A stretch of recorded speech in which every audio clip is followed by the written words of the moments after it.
This looks like a real person's head exploding. And it's over and over and over again. And you're doing it 10 hours a day, and you're playing with people in other countries.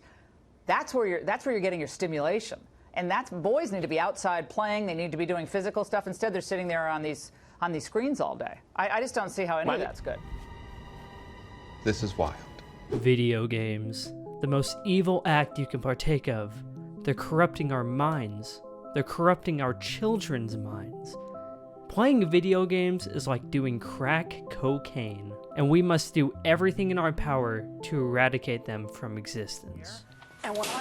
Well, that's what the ignorant media thinks anyways. You know, I find it really amusing when another case of video games causing violence pops up on the news. Like, just when you think we got over it as a society, someone finds a way to shoehorn it back into there. The war on video games has been going on for a very long time, dating all the way back to the 90s and in some cases the 80s. But it wasn't until the rise of violent video games that this phenomenon really skyrocketed.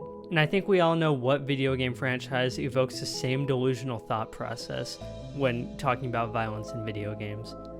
And that, of course, is Grand Theft Auto. Let me tell you that almost all the clips I found for this video either directly reference Grand Theft Auto or list Grand Theft Auto as a bad video game. In just the last few days, 3 teens have been arrested for carjackings in Chicago. People have been saying for months now that teens are running around the city and carjacking people like it's a video game. But now local lawmakers are doubling down on that idea, saying that video game should be banned. $800 million, that's how much the video game Grand Theft Auto 5 brought in after its first day on sale Tuesday.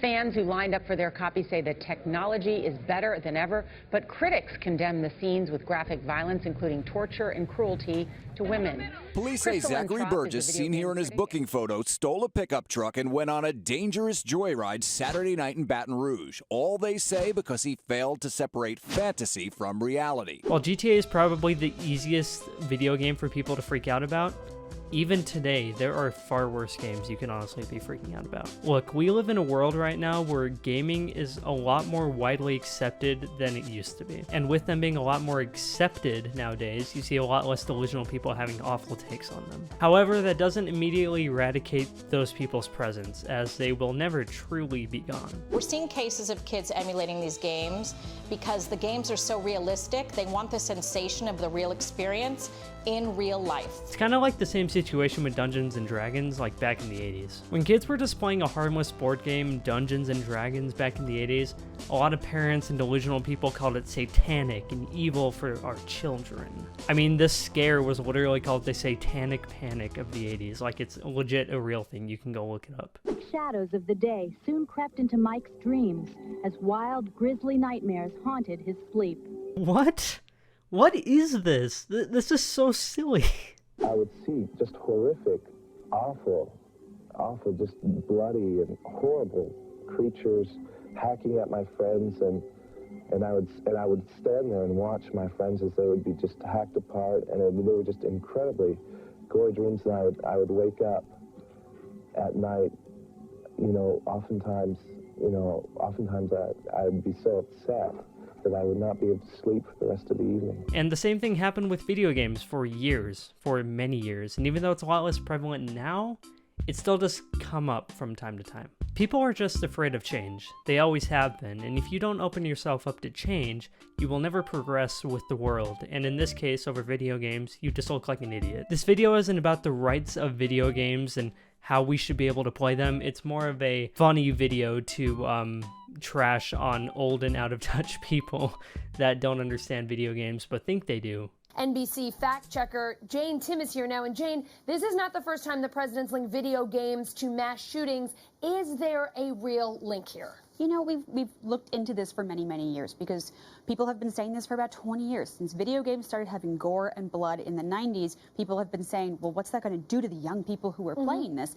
But you know what? You just don't see it. Researchers have gone into this for years. There were a couple early studies that saw some minor links, but as you see the studies get more sophisticated and the science get better, they just don't find the research that backs this up. You can make people really, really angry with Tetris just as much as you can make them angry with, say, Call of Duty. Literally could not have said it better myself. Also, video games became mostly culturally acceptable like 8 years ago, so I don't think we have to worry about them disappearing anytime soon. Regardless, let's look at more specific examples to get a laugh out of. The violent video game Fortnite is designed for teenagers. Yeah, I remember when parents were freaking out about how Fortnite was corrupting their children. I find it quite amusing now, even back then. I mean, like, I never really got into Fortnite, and therefore I don't really care about it, so that's why I just find it really amusing. But seriously, some of the things people thought about it is just outright laughable. Like, kids aren't going to know how to shoot a real gun from playing Fortnite. But is being widely played by younger children like Michael, who is 11.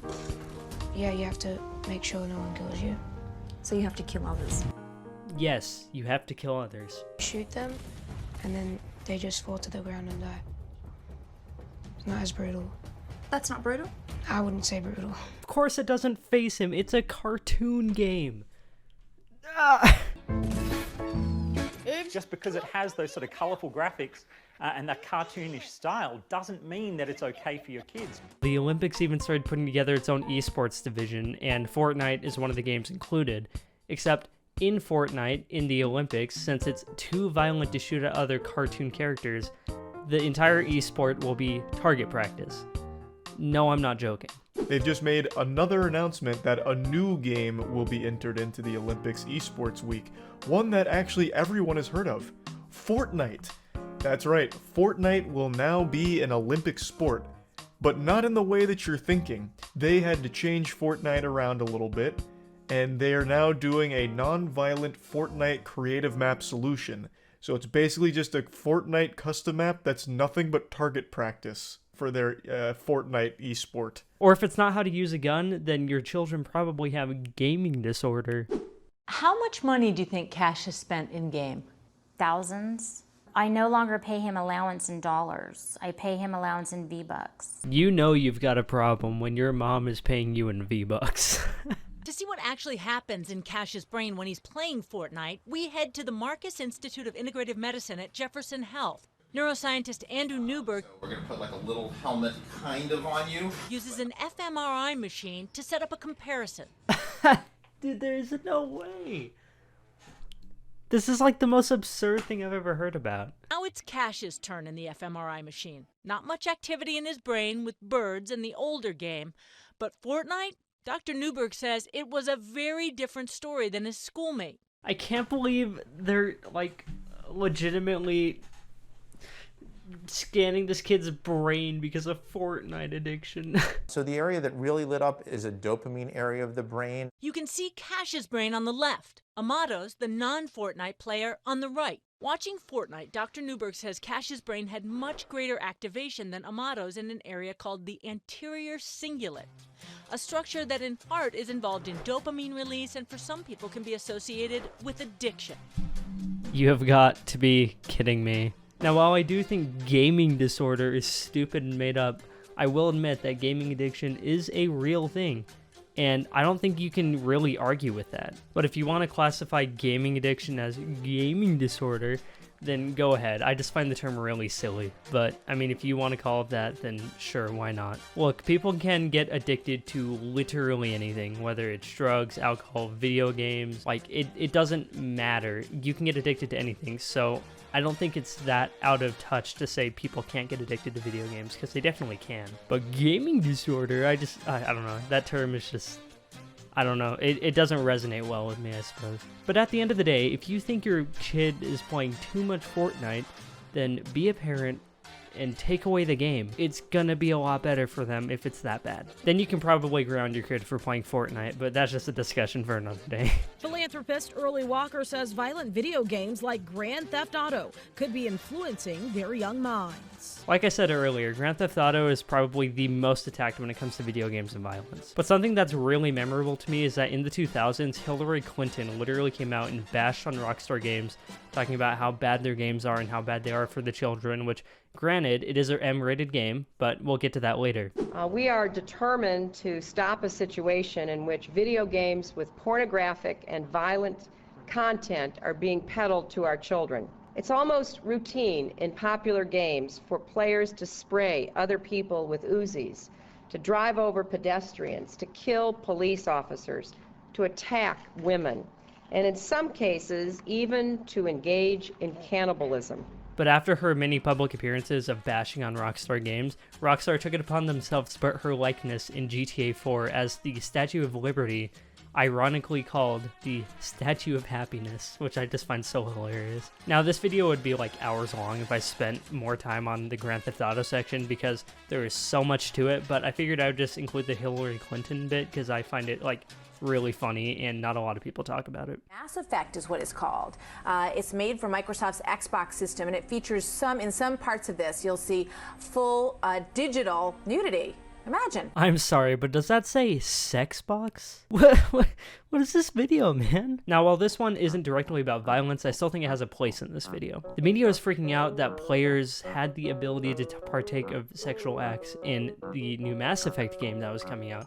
Well, the first Mass Effect game anyways. It sort of cracks me up whenever I hear a company say that, there's all these controls in there that you can monitor the time and you can, but basically Pandora's box is open. I mean, kids have access to these things, and unless you're hovering over them every second, they're going to find ways to see this stuff on the internet. How damaging is it really? Well, the thing is, it's the whole concept of like 13-year-olds have never seen Playboy because they're not supposed to. It's that idea that, let's talk about who the video game is for. It might be for adults, but if you look at the statistics, who is playing video games but adolescent males, not their dads? So that's the first thing. The damage is this. We know that all the research shows that violence has a desensitizing effect. Well, sexuality does too, because this is when the developing mind is happening. This is when they're first deciding who they're going to be, who their identity is. This is when social development is happening. Even though it was completely optional, people still found reason to freak out about it. And I just have to say, hats off to Jeff Keighley for defending this game.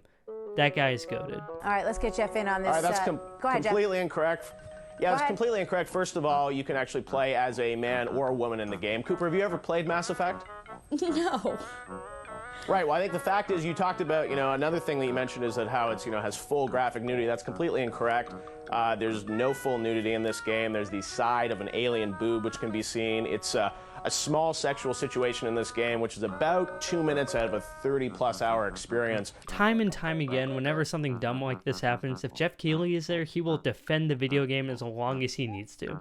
And I'm all here for it. Just listen to how condescending this reporter is to Jeff. It's actually just so rude. Well, I think what's interesting about this, we talked about, sexuality in the media. One of the great things about Mass Effect, for people that have played it know this is a sort of a choose-your-own-adventure story. And it doesn't force you down any situation. You can actually play through this game without the sexual situation ever happening. Right, and the young boys game. are going to be choosing not to have sex. That'll be what they'll choose. No, let's be because realistic it's not here. a simple choice, but Cooper, it's not a simple choice. You don't turn to the game and says, would you like to have sex or not? It's through the evolution of a relationship with characters and the fact that this game has incredible artificial intelligence and you can actually fall in love in this game, and it's just like modeling your life, and I think that's a much more powerful form of media. Darling, I gotta go with the research, and the research says there's a new study out of University of Maryland right now that says that boys that play video games cannot tell the difference between what they're seeing in a video game in the real world if they don't have a real experience. All right, Jeff, thank you. It's a fascinating game, and I'm amazed at just the artistry and what it looks like. It's absolutely phenomenal. Fantastic game, and sex is a small little part of it. All right, thank you very much to Jeff and Cooper. Let's go around the panel really quickly and get your thoughts on this.